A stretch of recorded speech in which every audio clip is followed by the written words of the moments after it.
ஜெர்மனியில் அடுத்த ஆண்டு முதல் எரிவாயு கட்டணங்கள் அதிகரிக்க உள்ளன. 2026ஆம் ஆண்டில் எரிவாயு நெட்வொர்க் கட்டணங்கள் சுமார் 10 முதல் 12% வரை உயரும் என ஒரு புதிய ஆய்வு காட்டுகிறது. சில நகரங்களில் இந்த அதிகரிப்பு மேலும் அதிகமாக இருக்கும். உதாரணமாக, ஃபோர்ஷைமில் ஆண்டுக்கு 20,000 கிலோவாட் மணிநேரத்தை பயன்படுத்தும் ஒரு வீடு சுமார் 240 யூரோக்களை அதிகமாக செலுத்தும். எரிவாயு பயனர்களின் எண்ணிக்கை குறைந்து வருவதால் எரிவாயு நிறுவனங்கள் நெட்வொர்க் செலவுகளை விரைவாக மீட்டெடுக்க அனுமதிக்கும் அரசாங்க விதி காரணமாக இந்த அதிகரிப்பு மேற்கொள்ளப்பட உள்ளது.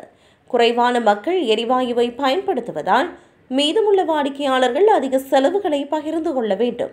2025ஆம் ஆண்டின் முதல் பாதியில் எரிவாயு விலைகள் சற்று குறைவாக இருந்த போதிலும் உக்ரைனில் இருக்க முன்பு இருந்ததை விட மிக அதிகமாகவே அவை உள்ளன.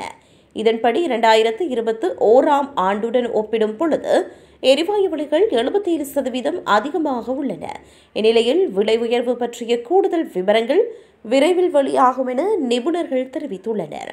ஆனால் 2026ஆம் ஆண்டில் வாடிக்கையாளர்கள் அதிக பில்களை எதிர்பார்க்கலாம் என சுட்டிக்காட்டப்பட்டுள்ளது.